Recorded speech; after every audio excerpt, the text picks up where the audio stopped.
कैसे हैं सभी।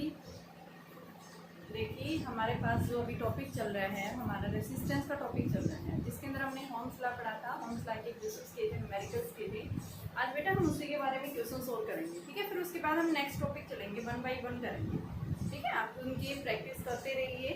तो देखिए हमारे पास जो क्वेश्चन है वेरी इंपॉर्टेंट क्वेश्चन है, ये आपके पास में एग्जाम में आया हुआ है, IIT एग्जाम में भी आया हुआ है। ये एडवांस के अंदर क्वेश्चन पूछा हुआ था कि आपको क्या दिया हुआ है, एक फ्रस्ट्रम सेफ वायर है। फ्रस्ट्रम सेफ वायर का मतलब क्या है, हाँ देखो क्या बोल रहा है, फ्रस्ट्रम सेफ वायर।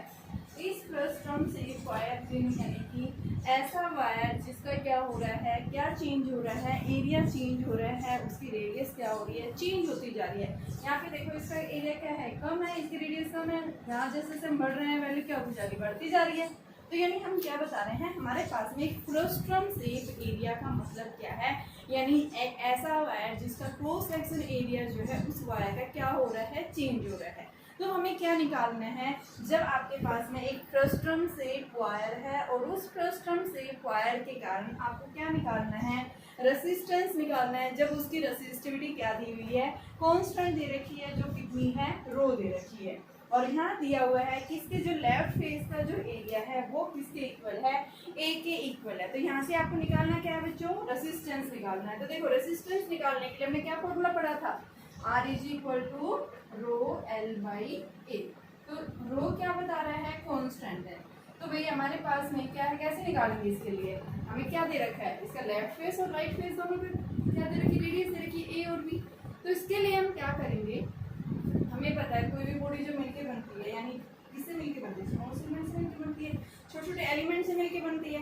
तो हम क्या लेंगे, इसमें से एक स्मॉल एलिमेंट कंसीडर कर लेते हैं। मान लो यहाँ से हमने क्या लिया है, एक स्मॉल एलिमेंट कंसीडर कर लिया, और इस एलिमेंट में से हमने जो है मान लिया लेफ्ट फेस से इसकी जो डिस्टेंस है वो कितनी है, x है।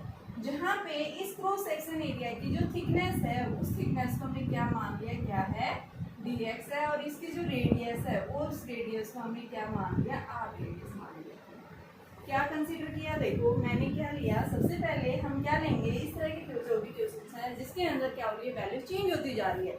यहाँ क्या चेंज हो रहा है, रेडियस चेंज हो रही है। तो हमें क्या निकालना है, इसका रेसिस्टेंस निकालना है। तो रेसिस्टेंस निकालने के लिए हम क्या करेंगे, इसमें से एक स्मॉल एलिमेंट कंसीडर करेंगे।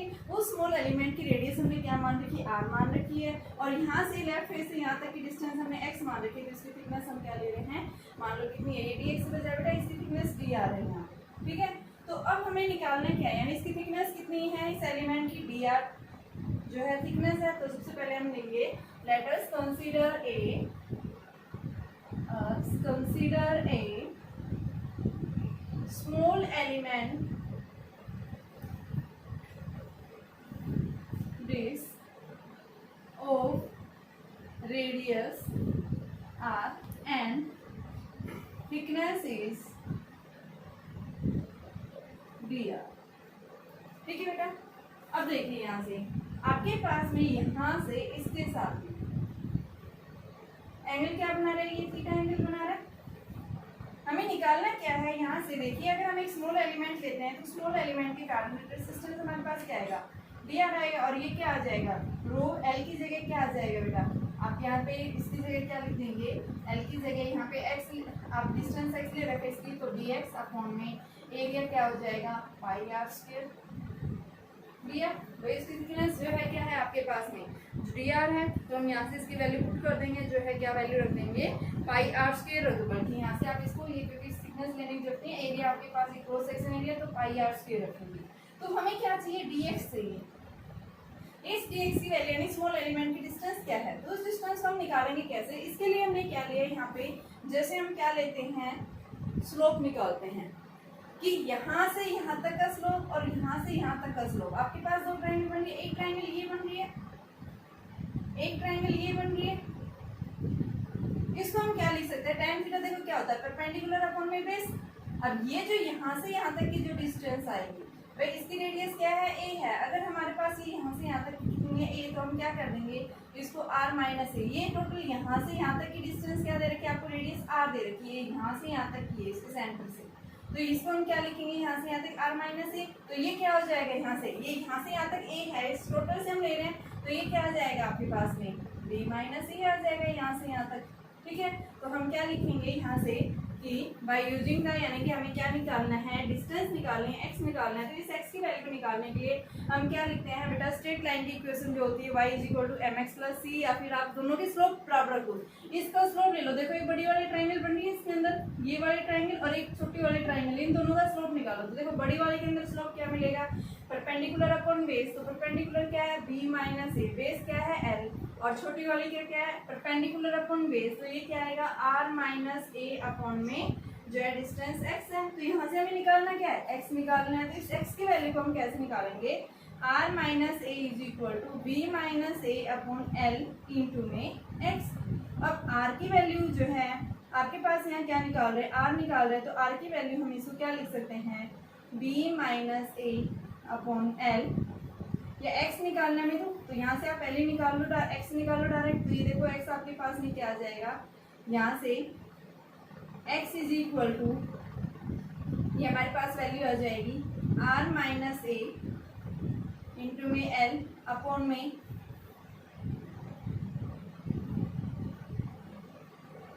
b minus A upon L. तो बेटा मुझे यहाँ से एक बार मैं ये निकाल रही हूँ, x की वैल्यू निकाल देती हूँ, देखो क्या आ जाएगा, क्योंकि डीएलसी करके हम निकाल लेंगे। तो एक बार आप इसको ऐसे लिखो, r minus A is equal to b minus A upon L into X. A को आप उस साइड लेके जाएंगे तो हमारे पास वैल्यू जो है क्या आ जाएगी, यानी हमें निकालना क्या है, यहाँ से dx निकालना है। तो इस dx की वैल्यू को हम निकालेंगे कैसे, तो इस dx की वैल्यू को निकालने के लिए हम यहाँ से क्या करेंगे, r is equal to b minus A upon L into में x प्लस ए, ये निकाल दिया। अब मैं इसका क्या करूँ, यहाँ से डिफ्रेंशिएट कर दूँ। ठीक है, यहाँ से मेरे पास में जो है वैल्यू आ गई r की वैल्यू, मैं यहाँ से क्या कर दूँ dr की वैल्यू क्या आ जाएगी, b माइनस ए अपॉन में l इंटू में dx। ये कैंसिल हो गया यहाँ से। ठीक है, और यहाँ से हम क्या कर देंगे, क्योंकि ये तो कांस्टेंट है, इसके साथ में एक सही नहीं, तो डिफरेंशिएशन इसका क्या हो गया, 0। अब आपके पास में dx की वैल्यू क्या आ गई, l dr अपॉन में b माइनस ए। ये हमारे पास में क्या आ गई है, dx की वैल्यू आ गई है, और इस dx की वैल्यू को हम यहाँ पे क्या कर देंगे, पुट कर देंगे। तो देखिए हमने क्या निकाल लिया, यहाँ से dx निकाल लिया, इस dx की वैल्यू को मैं यहाँ पुट कर दूँ। ये हमारे पास क्या दे रहा है, नेट दे रहा है हमें। देखो क्या है, ऐसे ही हमारे ये जो टोटल जो आपका फ्रस्ट्रम जो बना है वायर, ये ऐसे स्मॉल छोटे छोटे एलिमेंट से मिलकर बना है। तो इसके लिए हम क्या करेंगे कि भाई आपके पास में ऐसे ही जो है नेट इक्विवेलेंट जो हमारे पास रेजिस्टेंस आएगा वो लगभग छोटे छोटे एलिमेंट से मिलकर बनेगा, और उन सबका जो है हम किससे, एक सिंगल से यानी dr से दिखा रहे हैं। तो यहाँ से इस dr को आप क्या करेंगे, इंटीग्रेट करेंगे, कहाँ से कहाँ तक, a से। देखो लोअर लिमिट क्या है, इसकी रेडियस a है, ऊपर क्या है b, तो a से b तक इसका क्या कर दो, इंटीग्रेट कर दो। तो आपके पास में इसका r आ जाएगा, यहाँ पे वैल्यू पुट करो। देखो dr की वैल्यू हमारे पास क्या है, रो dx अपॉन में पाई r स्क्वायर। ये वैल्यू हम उठा के पुट करेंगे, इसकी लोअर लिमिट और अपर लिमिट प्लेस कर देंगे। तो देखो हमारे पास में क्या आएगा, देखो बच्चों ध्यान से समझना है इस क्वेश्चन को।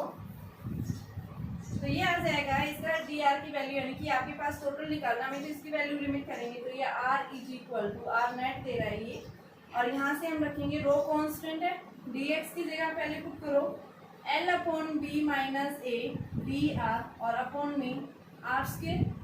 इसका इंटीग्रेट कर दो, a से b के बीच में इंटीग्रेट कर देंगे। तो हमारे पास में r वैल्यू जो आएगी, ये नेट दे रहा है, और ये रो अपॉन बी माइनस ए, एल भी कॉन्स्टेंट है, और यहाँ से a से b के बीच का आप इसको इंटीग्रेट कर दो, dr अपॉन आर स्क्वायर, और 1/r स्क्वायर का इंटीग्रेशन करेंगे, यानी ऊपर ले जाके करेंगे। तो यहाँ पे हमारे पास में इसकी वैल्यू जो आएगी, r नेट जो आएगा, नेट रेजिस्टेंस रो l अपॉन बी माइनस ए, और ये r की पावर -2 + 1 -2 + 1, और इसकी लिमिट्स कर दो आप, अपर लिमिट लोअर लिमिट। ठीक है ना, लोअर लिमिट a है, अपर लिमिट b है। तो यहाँ से आपके पास रो l अपॉन बी माइनस ए, और ये माइनस बेटा देखो क्या बचेगा, -1/r बचेगा, अपर लिमिट a b। ठीक है, तो ये आपके पास में वैल्यू आ जाएगी, r इज इक्वल, लिख दें इसको, r is equal rho l upon B minus A, minus बाहर ले लो या आंसर करो तो -1/b + 1/a, क्योंकि माइनस माइनस क्या हो गया, प्लस हो गया। और यहाँ पे आपके पास रो l अपॉन बी माइनस ए और ए बी, ये इसका लेंगे तो a माइनस बी ले लेंगे। ठीक है, यहाँ से इसको इस तरह से लिख सकते हैं 1 में a माइनस 1/b। तो यहाँ से हमारे पास में इसकी वैल्यू जो आएगी वो क्या आ जाएगी, r is equal to rho l/b minus a b minus a। ये इसे कैंसिल हो गया और ये क्या आया, रो l/a b। ठीक है, आपके पास में यही वैल्यू आ रही थी, ये क्या आ गया, r नेट आ गया। यानी कि आपको क्या निकालना था, एक फ्रस्टम सेव वायर दिया हुआ था। फ्रस्टम सेव वायर का मतलब क्या है कि आप, और साथ में बेटा ये पाई भी तो आ रहा था, ये पाई कहाँ से ला गया, पाई भी तो आ रहा था ना, पूरे इसके अंदर था पाई, तो ये पाई तो आपका साथ रहेगा इसके साथ में। ठीक है ना, पाई आर्ट्स के रखा था, तो यहाँ पे हम पाई भी लगाएंगे, तो ये पाई आ गया आपके पास में आंसर में, पाई के साथ आंसर आ जाएगा।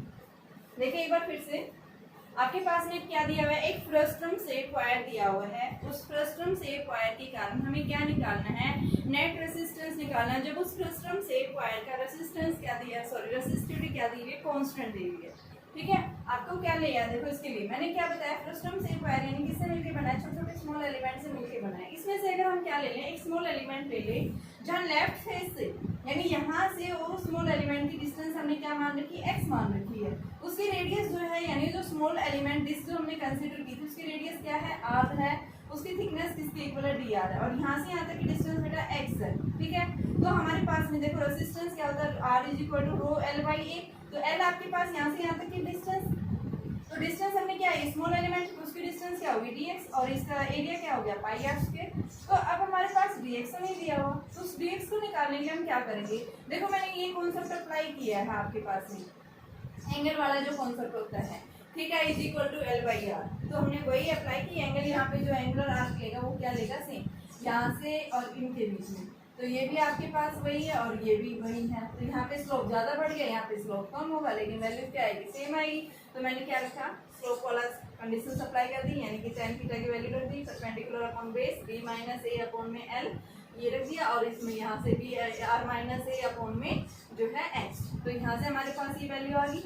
यहाँ से हमने क्या निकाला, r की वैल्यू निकाल दी, इस r की वैल्यू से मैंने ये निकाल दी, इसको डिफरेंशिएट किया, तो dx इज इक्वल टू क्या आ गया, l dr अपॉन में b माइनस a। इसकी वैल्यू उठा के हमने इस फॉर्मूले में पुट कर दिया, हमारे पास ये आ गया। हमें क्या निकालना है, a से b के बीच का निकालना, तो लोअर लिमिट इसकी a होगी, अपर लिमिट इसकी b होगी। यहाँ से हमने इसको इंटीग्रेट कर दिया, इंटीग्रेट करने के बाद में हमारे पास में वैल्यू क्या आ गई, यानी कि वैल्यू जो आएगी रो l अपॉन में पाई a b के इक्वल आ जाएगी। यानी फ्रस्टम सेव वायर अगर आपके पास में दिया होगा तो उस फ्रस्टम सेव वायर के लिए आप नेट इक्विवेलेंट रेजिस्टेंस जो बताएंगे वो आप इसके इक्वल बताएंगे। ठीक है, वेरी इजी है, थोड़ा सा ध्यान से कॉन्सेप्ट समझिए बेटा।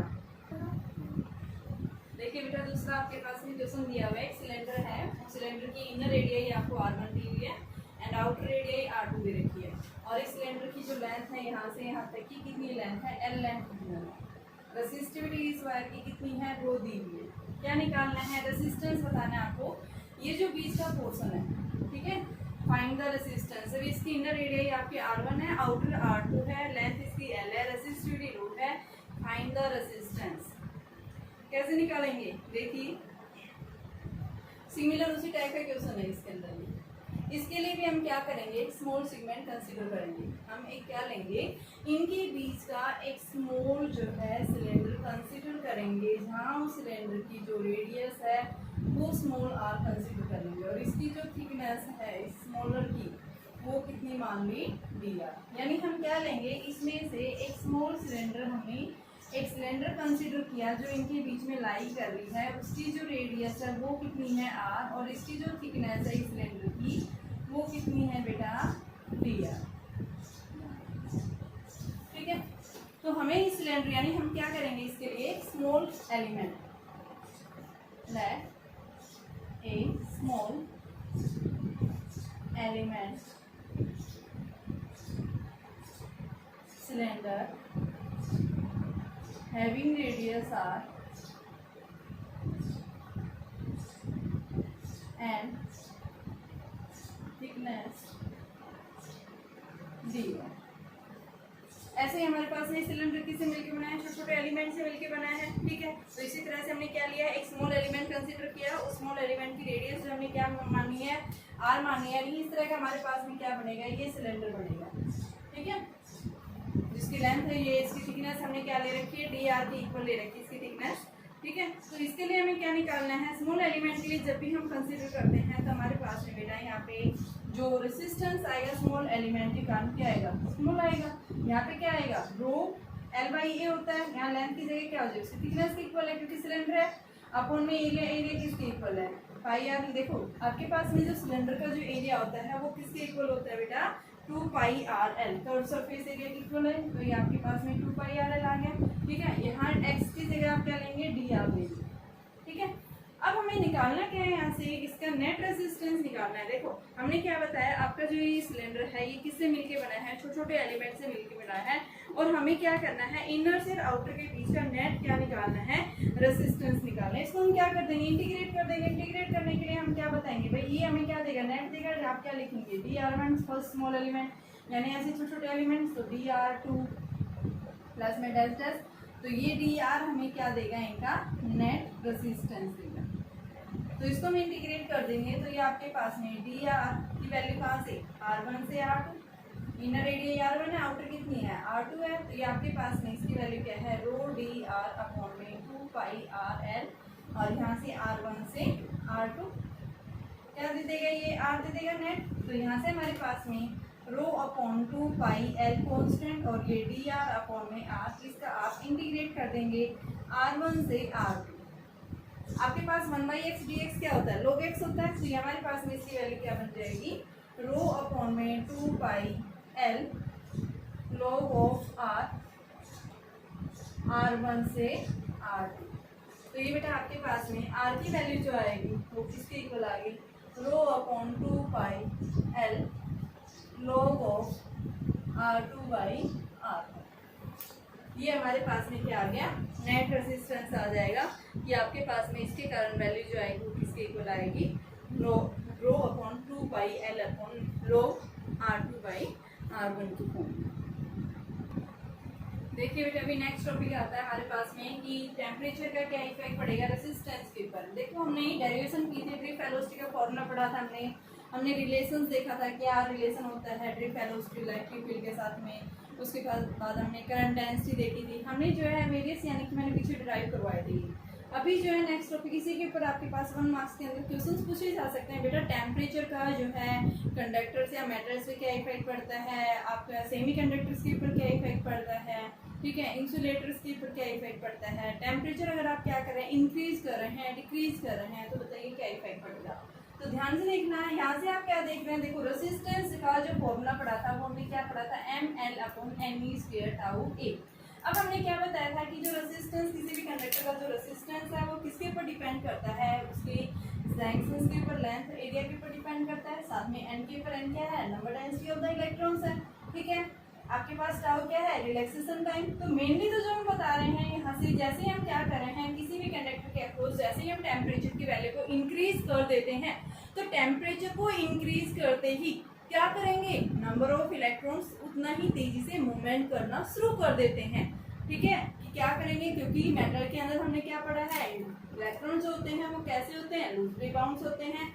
ये इलेक्ट्रॉन लूजली बाउंड होने की वजह से वो बाहर से जैसे ही एनर्जी मिल जाती है, उस एनर्जी के कारण ये क्या करते हैं, तेजी से मूवमेंट करना शुरू कर देते हैं। इनकी स्पीड जो है, थर्मल स्पीड जो है, यानी एट लो टेम्परेचर के ऊपर भी जो आपके जो कंडक्टर्स के अंदर यानी मेटल्स के अंदर जो आयंस प्रेजेंट होते हैं वो एट लो टेम्परेचर के ऊपर भी क्या करते हैं, तेजी से वाइब्रेट करना शुरू कर देते हैं। यानी उतना ही तेजी से उनका क्या होना शुरू हो जाता है, कोलिजन टेक्स प्लेस होना स्टार्ट हो जाता है। तो हम क्या बताएंगे यहाँ पे कि जैसे ही हम क्या कर रहे हैं कंडक्टर्स के अंदर या मेटल्स के केस के अप्रोच, अगर हम क्या कर रहे हैं टेम्परेचर की वैल्यू को इंक्रीज कर रहे हैं, तो टेम्परेचर को राइज करने पर क्या इफेक्ट पड़ता है कंडक्टर्स या फिर।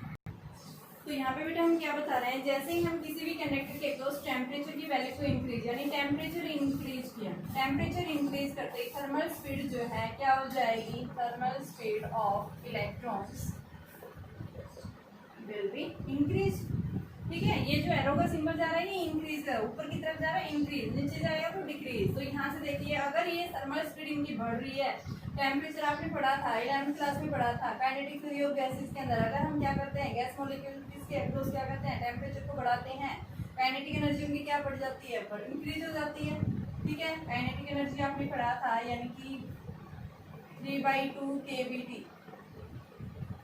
ये बोल्ट्जमैन कांस्टेंट, ये क्या थी इनकी काइनेटिक एनर्जी, हाफ mv²। यहाँ से हमने देखा था ये क्या हो रही है, इनकी जो स्पीड है वो डायरेक्टली जो है VRMS जो आ जाता है वो क्या आ जाता है यहाँ से 3/2 यानी 3 kBT बाई m, और इसका रूट के इक्वल आ जाता है। तो यहाँ से आप क्या बताएंगे, कॉन्सेप्ट को लिंक करेंगे। यहाँ से आप क्या बताएंगे, जैसे हम क्या कर रहे हैं किसी भी कंडक्टर्स के अक्रॉस, जैसे ही टेम्परेचर की वैल्यू को इंक्रीज कर रहे हैं, टेम्परेचर बढ़ाते ही थर्मल स्पीड जो है आयंस की क्या हो जाती है, इंक्रीज हो जाती है।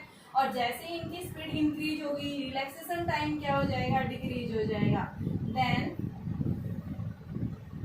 Tau will be decrease. Tau decrease होने का मतलब क्या है भाई, कोलिजन होने में उनका क्या करेगा, उतना ही ज्यादा कोलिजन ज्यादा जल्दी होगा। कोलिजन टाइम जो है, टकराने में जो समय लेगा क्या होगा, उतना ही कम लेगा। जितनी ज्यादा स्पीड से आएंगे उतनी ज्यादा क्या करेंगे, तेजी से कोलाइड करेंगे, एनी टाइम क्या होगा उनका रिड्यूस हो जाएगा। ठीक है। अब उसके बाद अगर ये वैल्यू रिड्यूस हो रही है तो रेसिस्टेंस क्या हो जाएगा, इंक्रीज हो जाएगा। तो यहाँ पे हम क्या बताएंगे, रेसिस्टेंस क्या हो जाता है, इंक्रीज हो जाता है। लेकिन हम यहाँ पे क्या बता रहे हैं, मेटल्स या कंडक्टर्स के केस में जो n होते हैं यानी नंबर ऑफ इलेक्ट्रॉन्स जो होते हैं वो क्या होता है बेटा, वेरी लार्ज होते हैं। और यहाँ पे जैसे हम टेम्परेचर बढ़ा रहे हैं तो ऐसा नहीं कि यहाँ पे नंबर ऑफ इलेक्ट्रॉन्स टकराने पर और ज्यादा बढ़ जाएंगे। ये नंबर ऑफ इलेक्ट्रॉन्स जो है इस कंडक्टर के अंदर वो कभी भी इंक्रीज नहीं होते। ये कैसे होते हैं, सिग्निफिकेंट वैल्यू होती है इनकी, ऑलमोस्ट जो है इनकी वैल्यू कैसी होती है, कॉन्स्टेंट होती है। तो यहाँ पे भी क्या होगा कि पहले तो जैसे ही आप टेम्परेचर को इंक्रीज कर रहे हैं, ये इधर आपने टेम्परेचर लिया, इधर हमारे पास में क्या है, रेसिस्टेंस। इनिशियली क्या कर रहा है, इनिशियली यानी जैसे हम क्या कर रहे हैं, कंडक्टर्स के अक्रॉस टेम्परेचर को इंक्रीज कर रहे हैं, उन टेम्परेचर के ऊपर किसी कंडक्टर का रेसिस्टेंस 0 नहीं होता, ऑलमोस्ट एक कांस्टेंट वैल्यू। तो पहले ये क्या हो रही है, इंक्रीज हो रही है, फिर जाके ऑलमोस्ट क्या हो जाती है, कांस्टेंट हो जाती है। कांस्टेंट क्यों होती है, क्योंकि उस कंडक्टर के अंदर नंबर ऑफ इलेक्ट्रॉन्स जो होते हैं वो ऑलमोस्ट क्या होते हैं, कांस्टेंट। तो इन मेटल्स आप क्या लिखेंगे, in metals and number of free electrons are almost constant। और ये कांस्टेंट होने की वजह से यानी शुरू में तो आपका आर की वैल्यू इंक्रीज होगी, लेकिन एक जगह जाके क्या हो जाती है, उसकी वैल्यू कांस्टेंट हो जाती है। तो वहां पे हम क्या बताते हैं, आर भी क्या हो जाएगा इनका कांस्टेंट। यहाँ देख रहे हैं आप ग्राफ के अंदर क्या हो जाएगा, कांस्टेंट। तो मेटल्स के केस में आप क्या बताएंगे कि टेम्परेचर का क्या इफेक्ट पड़ता है, जैसे हम टेम्परेचर बढ़ा रहे हैं, रेसिस्टेंस जो है मेटल्स का क्या हो जाता है, इंक्रीज हो जाता है, रैपिडली इंक्रीज होगा। ठीक है। सिमिलरली हम एक कॉन्सेप्ट और पढ़ेंगे जिसके अंदर आता है आपका टेम्परेचर कोफिशिएंट के बेस पे। देखो 11th क्लास में हमने पढ़ा था, 11th में हमने क्या देखा था, अगर हम किसी भी कंडक्टर के अक्रॉस जितना टेम्परेचर, मान लो इनिशियली टेम्परेचर जो है टाइम जो T0 टेम्परेचर था उसका रेसिस्टेंस क्या था, मान लो Ri था। जैसे मैंने टेम्परेचर को इंक्रीज किया उसका रेसिस्टेंस क्या हो गया, Rf। ठीक है। तो क्या कह रहा है, हमने जो है जैसे ही रेसिस्टेंस कब चेंज हो रहा है, यानी चेंज इन रेसिस्टेंस जो है वो किसके ऊपर डिपेंड कर रहा है, डिपेंड ऑन द जो है इनिशियल रेसिस्टेंस के ऊपर, सेकंड किसके ऊपर, चेंज इन टेम्परेचर। भाई जितना ज्यादा टेम्परेचर चेंज करेंगे रेसिस्टेंस क्या होगा, कंडक्टर्स का उतना ही ज्यादा चेंज होगा। अगर हम इन दोनों इक्वेशंस को कंबाइन करते हैं तो यहाँ से हमारे पास में क्या आती है, एक कांस्टेंट टर्म आती है, और वो कांस्टेंट टर्म किसके इक्वल आती है, delta R is equal to, यहाँ कांस्टेंट को मैं हटाऊंगी, सबसे पहले आप इन दोनों को कंबाइन करो, आर नोट डेल्टा टी। ठीक है। आर नोट की बजाय आर आई ले लो आपके पास, delta R is equal to alpha, और ये एल्फा क्या कहलाता है, कांस्टेंट ऑफ टेम्परेचर कोफिशिएंट। हम रेसिस्टेंस पढ़ रहे हैं तो यहाँ पे हम क्या बताएंगे, टेम्परेचर कोफिशिएंट ऑफ रेसिस्टेंसेस। ठीक है। और ये क्या आ गया, alpha are I delta T. हमें निकालना क्या है, एल्फा निकालना है। इस एल्फा की वैल्यू क्या आएगी, डेल्टा आर अपॉन में आर आई डेल्टा टी। ये हमारे पास में जो फॉर्मूला होता है टेम्परेचर कोफिशिएंट ऑफ रेसिस्टेंस की वैल्यू होती है। हम इसी के बेस पे बताते हैं कि भाई आर की वैल्यू इंक्रीज होगी या डिक्रीज होगी। तो देखो यहाँ पे मेटल्स के केस में अल्फा जो होता है वो कैसा होता है, पॉजिटिव। अल्फा कैसा होता है, पॉजिटिव। अल्फा पॉजिटिव का मतलब क्या है, टेम्परेचर को राइज करने पर इन कंडक्टर्स का जो रेसिस्टेंस है वो क्या हो रहा है, इंक्रीज हो रहा है। ठीक है। यहाँ पे इसकी ग्राफ जो आएगा मेटल्स के केस में ग्राफ ऐसे जाएगा। ठीक है। अल्फा कैसा होता है इनका, पॉजिटिव। पॉजिटिव का मतलब क्या है, अगर आप इसको बढ़ा रहे हैं तो वैल्यू कैसी आएगी, इंक्रीज आएगी, बढ़ती जा रही है। कैसा ग्राफ मिलेगा, नॉन लीनियर शेप में मिलेगा। एक लीनियर आता है, एक नॉन लीनियर। लीनियर में मतलब क्या होता है, जिसमें स्ट्रेट लाइन, अगर बी और आई के बीच में कैसे स्ट्रेट लाइन जाती है तो यानी वो क्या है, होमिक लॉ, होम्स लॉ को फॉलो करता है। लेकिन अगर बी और आई के बीच में अगर ये स्ट्रेट लाइन नहीं आती, इसका मतलब क्या है, आपके पास में वो नॉन होमिक है, यानी वो होम्स लॉ को फॉलो नहीं करता है। तो सबसे पहले हमने बात की है कि मैट्रिक्स के केस में अगर हम टेम्परेचर की वैल्यू को क्या कर रहे हैं, इंक्रीज कर रहे हैं, तो क्या इफेक्ट पड़ता है मैट्रिक्स के ऊपर। तो यहाँ पे हमने ये देखा, ठीक है। अब सेकंड आ जाओ, हमारे पास में क्या है, सेमीकंडक्टर्स के केस में। तो सेमीकंडक्टर्स के केस में देखो क्या होता है, इसके अंदर हम क्या बताते हैं, सेमीकंडक्टर्स के अंदर देखो हमने क्या बताया बेटा, कंडक्टर्स के केस में मैंने बताया नंबर डेंसिटी जो होती है इलेक्ट्रॉन्स की क्या होती है, कांस्टेंट होती है, फिक्स होती है, ठीक है। जैसे आप जितना ज्यादा टेम्परेचर बढ़ाएंगे उतने ज्यादा इलेक्ट्रॉन्स का क्या होगा, कोलिजन होगा, ठीक है। वो उतने ही तेजी से वाइब्रेट करेंगे, रिलैक्सेशन टाइम क्या हो जाता है उनका, डिक्रीज हो जाता है। और आपके पास क्या बताएंगे, रेजिस्टेंस की वैल्यू जो है पहले क्या हो जाती है, बढ़ जाती है, फिर जाके कांस्टेंट हो जाती है, ठीक है।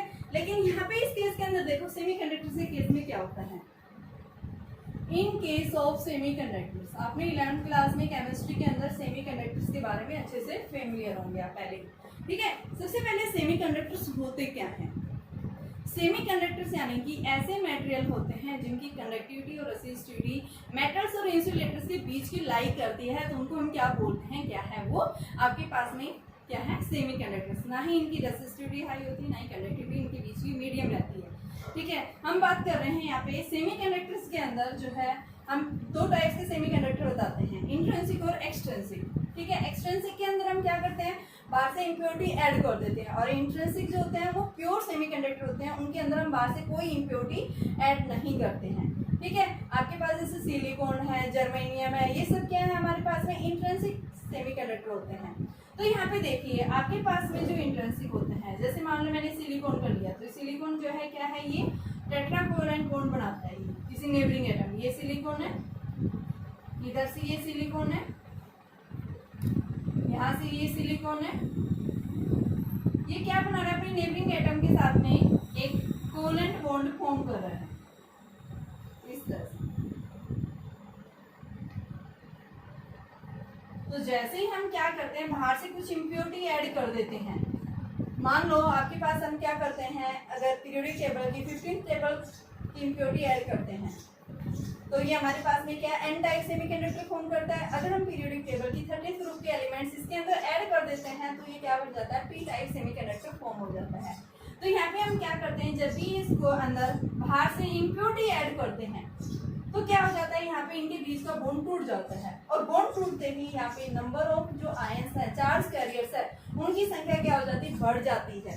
जितने ज्यादा इम्प्योरिटी बढ़ाएंगे, नंबर ऑफ इलेक्ट्रॉन्स या होल्स की संख्या क्या हो जाती है इसके अंदर, उतनी ही ज्यादा बढ़ जाएगी। तो यहाँ पे हम क्या बात करेंगे, सेमीकंडक्टर्स के केस में बेटा, अगर हमने टेम्परेचर को बढ़ाएंगे, टेम्परेचर बढ़ाते ही बॉन्ड क्या हो जाता है, टूट जाता है, और बॉन्ड टूटते ही क्या हो जाता है, उतने ही ज्यादा नंबर ऑफ इलेक्ट्रॉन्स और होल्स की संख्या बढ़ जाती है। तो नंबर ऑफ इलेक्ट्रॉन्स और होल्स की संख्या बढ़ने की वजह से, देखो अभी हमने फॉर्मूला क्या पढ़ा था, R = ml/n E². देखो टेम्परेचर आपने क्या बढ़ाया, टेम्परेचर को इंक्रीज किया, टेम्परेचर को इंक्रीज किया, रिलैक्सेशन टाइम क्या हो गया, डिक्रीज हो गया, रिलैक्सेशन टाइम डिक्रीज हुआ, उतने ज्यादा क्या होंगे, यहाँ से नंबर ऑफ इलेक्ट्रॉन्स या होल्स क्या होंगे, रिलीज होंगे, बॉन्ड टूट जाएगा, बॉन्ड टूटने की वजह से क्या हो जाएगी, उस एटम के अंदर यानी कि उस जो कोवैलेंट बॉन्ड होगा वो टूट जाएगा, टूटते ही क्या होगा, वहां से इलेक्ट्रॉन्स और होल्स क्या हो जाते हैं, फ्री हो जाते हैं, यानी एन की वैल्यू क्या हो जाएगी, नंबर डेंसिटी जो है इलेक्ट्रॉन्स या होल्स की क्या हो जाती है, बढ़ जाती है, और उसके बढ़ने की वजह से रेजिस्टेंस क्या हो जाएगा बेटा, डिक्रीज हो जाएगा। तो यहाँ पे हम सेमीकंडक्टर्स के केस में क्या बताते हैं कि जैसे हम टेम्परेचर को क्या कर रहे हैं, इंक्रीज करते हैं, तो बॉन्डिंग जो है इलेक्ट्रॉन्स की वो क्या हो जाती है, ब्रेक हो जाती है, ठीक है। और उस बॉन्डिंग के ब्रेक होने की वजह से इलेक्ट्रॉन्स और होल्स क्या हो जाते हैं, उतने ही ज्यादा जनरेट हो जाएंगे, ठीक है। और क्या हो जाएगी, वहां से एकदम से इलेक्ट्रॉन्स की संख्या क्या हो जाती है, सिग्निफिकेंटली वैल्यू क्या हो जाती है, इंक्रीज हो जाती है, तो रेजिस्टेंस क्या हो जाएगा, इंक्रीज हो जाएगा, ठीक है। तो यहाँ पे हम क्या बताएंगे, due to the increase in temperature, temperature को जैसे इंक्रीज किया, thermal energy of thermal bonding लिखो, देखो जैसे हम टेम्परेचर को क्या कर रहे हैं, इंक्रीज कर रहे हैं, bonding electrons gets thermal, bonding electrons gets thermal energy to break ये बॉन्डिंग इलेक्ट्रॉन्स क्या कर लेंगे, थर्मल एनर्जी गेन कर लेंगे, get thermal energy and break the bond. क्या कर देंगे, ये इस बॉन्ड को तोड़ देंगे, और बॉन्ड टूटते ही क्या हो जाएगा, electron hole pairs and electron hole pairs, electron hole pair will be generated, ठीक है, and number density of electrons holes will increase। अगर नंबर डेंसिटी इंक्रीज होगी तो क्या हो जाएगा, R will be reduce। तो ग्राफ जो हमारे पास में आता है, ये कैसा ग्राफ आता है, ये आपके पास में इस तरह, ये टेम्परेचर रेसिस्टेंस, अल्फा की वैल्यू क्या होगी इसके लिए, नेगेटिव, ठीक है। सेमीकंडक्टर्स के केस में हम क्या बताएंगे, अल्फा जो है टेम्परेचर कोफिशिएंट जो होता है वो कैसा होता है, इनका नेगेटिव होता है। तो हमारे पास में इसके लिए ग्राफ जो आएगा वो इस तरह का ग्राफ आएगा। अभी आ रहा है बच्चों हमारे पास में एलॉयज के लिए, ठीक है, वेरी इंपॉर्टेंट है। यहाँ से 1 मार्क्स के अंदर क्वेश्चन, प्रैक्टिकल के बेस पे आपके पास क्वेश्चन पूछा जा सकता है, ठीक है। प्रैक्टिकल के अंदर हम देखेंगे आपके पास में जो रेसिस्टेंस बॉक्स होता है, इसके अंदर रेसिस्टेंस में लार्ज नंबर ऑफ कीज होती है, कीज जो है आपस में इंटरनली सीरीज में कनेक्टेड होती है, ठीक है। और उसको जो है, जो रेसिस्टेंस बॉक्स होता है वो किसका बना होता है, मैग्नेट या कॉन्स्टेंट का, ठीक है। मैग्नेट या कॉन्स्टेंट क्यों लेते हैं, दूसरे जो है यानी कि एलिमेंट, दूसरे एलॉय क्यों नहीं लेते हैं, इसलिए क्वेश्चन पूछा जाएगा यहाँ से आपसे कि आप कॉन्स्टेंट या मैग्नेट का ही जो है रेसिस्टेंस बॉक्स के अंदर इन एलॉयज को ही यूज क्यों करते हैं, दूसरे क्यों नहीं लेते। तो आप क्या बताएंगे कि इनके ऊपर टेम्परेचर का कोई इफेक्ट नहीं पड़ता, चाहे टेम्परेचर आप कितना ही बढ़ा दो, इनका रेसिस्टेंस क्या रहेगा, रिमेन्स कांस्टेंट, नेग्लिजिबल रहेगा, ठीक है। कॉपर जो है, कॉपर को हम कैसे लेते हैं, एक कनेक्टिंग वायर की तरह यूज करते हैं। कनेक्टिंग वायर की तरह क्यों यूज करते हैं कॉपर को, क्योंकि उसके लिए रेसिस्टिविटी लो होती है, कनेक्टिविटी क्या होती है, हाई होती है। जैसे हम टेम्परेचर बढ़ाते हैं, कॉपर के अंदर एक लार्ज नंबर ऑफ इलेक्ट्रॉन्स क्या करते हैं, मूवमेंट करते हैं, जिसके अंदर कारण क्या होता है, करंट फ्लो करता है, ठीक है। कॉपर को हम क्या करते हैं, कॉपर को हम कनेक्टिंग वायर की तरह यूज करते हैं। जैसे हम लैब के अंदर जब प्रैक्टिकल्स करेंगे तो हम कनेक्टिंग यानी कि जब इक्विपमेंट्स को कनेक्ट करते हैं तो मेटल, ये जो आपके पास कॉपर वायर होता है, इस कॉपर वायर से हम कनेक्ट कर देते हैं। क्यों कनेक्ट करते हैं, तो आप इसका रीजन क्या बताएंगे कि कॉपर जो है उसके पास में कंडक्टिविटी क्या होती है, हाई होती है, लार्ज नंबर ऑफ इलेक्ट्रॉन्स होते हैं। जैसे हम टेम्परेचर बढ़ाते हैं तो क्या होता है, रेसिस्टिविटी लो होती है, बट कंडक्टिविटी क्या होती है उसकी, हाई होती है, एकदम से तेजी से इलेक्ट्रॉन्स फ्लो करना शुरू कर देते हैं।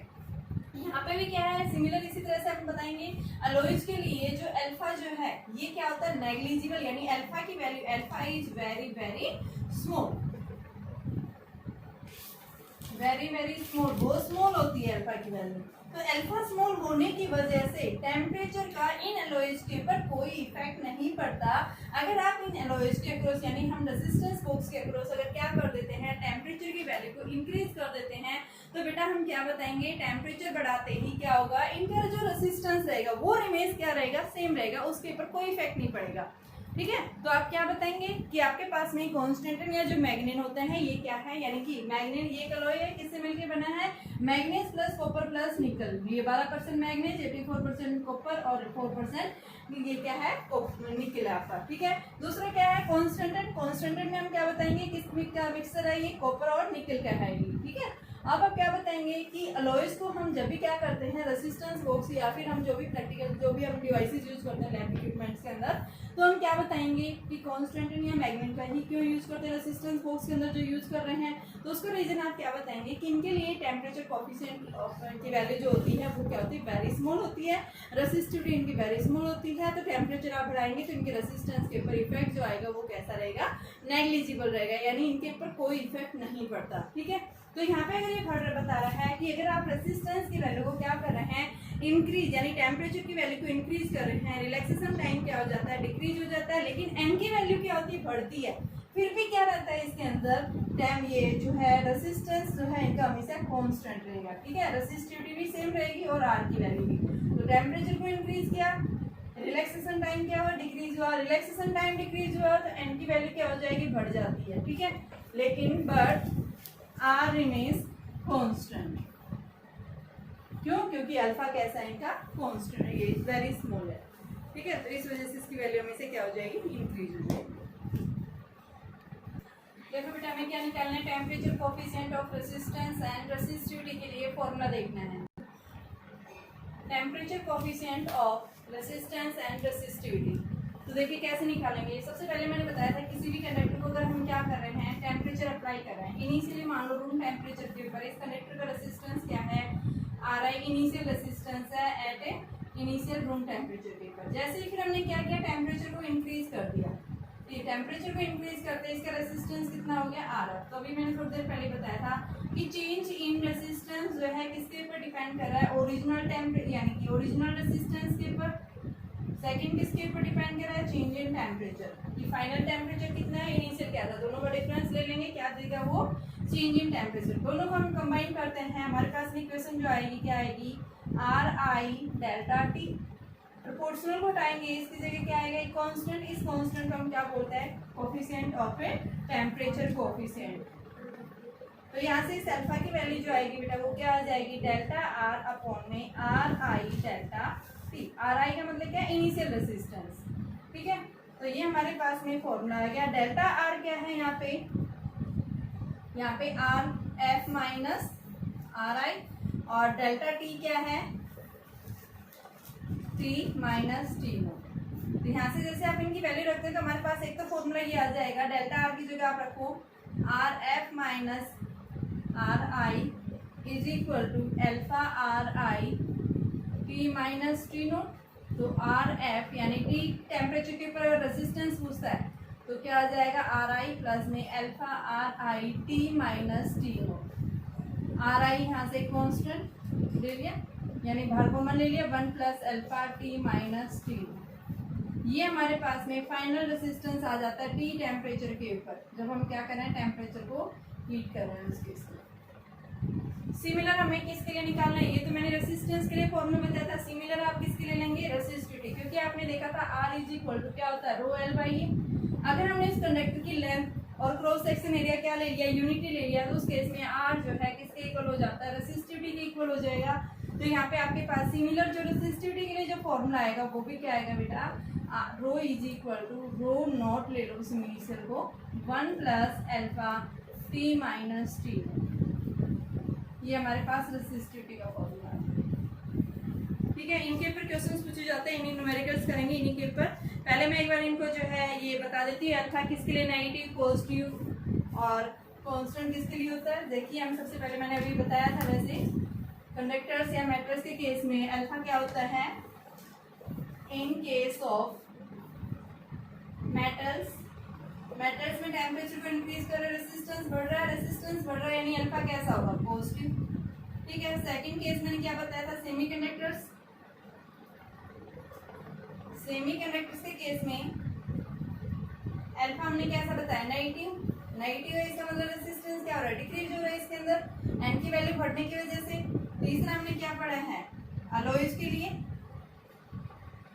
लिए अल्फा कैसा होता है? वेरी वेरी स्मॉल, और टेम्परेचर का इसके ऊपर कोई इफेक्ट नहीं पड़ता। रिमेन्स क्या रहता है कि रेजिस्टेंस उसका रिमेन्स कांस्टेंट बना रहेगा। एक बार बेटा इंसुलेटर्स का केस और देखो इंसुलेटर के अंदर कोई इलेक्ट्रॉन्स फ्री नहीं होते।